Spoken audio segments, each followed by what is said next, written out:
அப்படின்றதான் கரெக்ட்.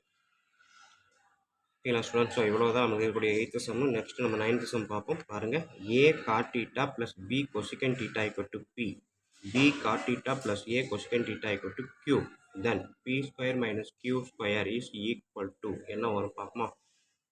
இப்போ பார்த்தீங்கன்னா கொடுத்துருக்க கொஸ்டின் அப்படியே எழுதுகிறேன். p வந்து a cot theta plus b cosecant theta, q வந்து பார்த்தீங்கன்னா p cot theta, b cot theta plus a cosecant theta. ஓகேங்களா?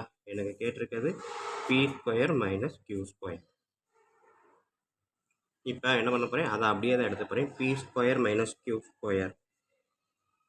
ஸோ pன்றது இது ஃபுல்லான்றப்ப a cot theta plus b cosecant theta whole square minus b cot theta plus a cosecant theta whole square. ஓகேங்களா? So a plus b whole square formula. அப்போ a square அப்படின்றது a cot square theta plus b ஸ்கொயர்ன்றது b cosecant square theta plus 2ab cot theta cosecant theta. இது ஃபுல்லாக முடிஞ்சு. அடுத்தது இந்த minus இதை ஃபுல்லாக எழுதலாமா? a ஸ்கொயர் அப்படின்றப்ப b square cot square theta plus a square cosecant square theta plus 2ab cot theta cosecant theta. ஓகேங்களா?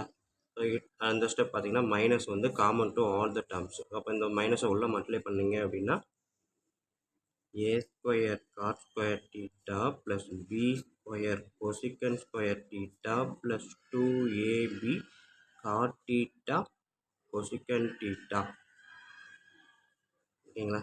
அடுத்தது மைனஸை உள்ள மல்டிப்ளை பண்ணும்போது minus b square God square theta minus a square cosecant square theta minus 2ab cot theta cosecant theta. ஓகேங்களா?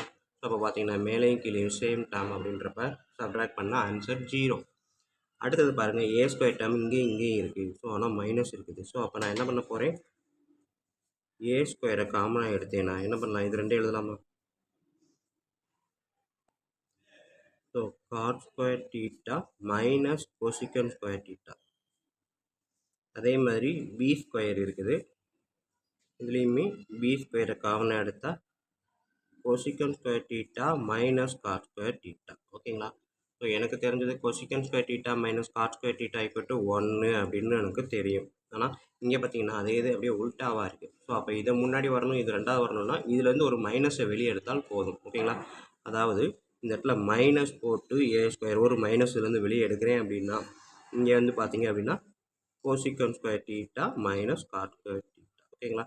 இதை exchange பண்ணணும், sign அப்படியே இருக்கணும். எக்ஸ்சேஞ்ச் பண்ணணும் அப்படின்னா மைனஸை வெளியே எடுக்கணும். இப்போ பார்த்தீங்கன்னா minus into cosecant square theta minus cosecant square theta minus into minus God square theta plus God square theta வந்துருச்சா? ஸோ ரெண்டு வேல்யூவை மைனஸ் ப்ராக்கெட்டில் இருக்க ரெண்டு டேர்மை மைனஸ் நடுவில் வச்சுக்கிட்டு இருக்கும்போதே எக்ஸ்சேஞ்ச் பண்ணணும் அப்படின்னா வெளியில் ஒரு மைனஸால் மல்டிபிள் பண்ணனாலே எக்ஸ்சேஞ்ச் பண்ணுறதுக்கு சமம். ஸோ இப்போ பார்த்தீங்க அப்படின்னா பி ஸ்கொயர் வந்து cosecant square theta minus God square theta. ஓகேங்களா? ஸோ இப்போ பார்த்தீங்கன்னா இந்த டேர்முக்கு ஃபுல்லாக வேல்யூ என்ன 1, இதுக்கு ஃபுல்லாக வேல்யூ என்ன 1. ஸோ அப்போ மீதி என்ன இருக்குது, minus a square plus b square. So minus a square plus b ஸ்கொயர்னு எடுத்துக்கிட்டாலும் சரி தான், இல்லை b square minus a square எடுத்துக்கிட்டாலும் சரி தான், ரெண்டும் ஒன்று தான்.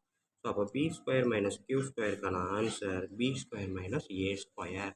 ஓகேங்களா ஸ்டூடெண்ட்ஸ்? ஸோ 9th சம்முக்கு ஆப்ஷன் எங்கே இருக்குது, b square minus a square. Option b அப்படின்றது தான் கரெக்டான ஆன்சர். இவ்வளோதான் ஸ்டூடெண்ட்ஸ் இந்த வீடியோ பார்த்துருப்பீங்க. கண்டிப்பாக ஈஸியாக புரிஞ்சிருக்கும் நம்புறேன். அப்படி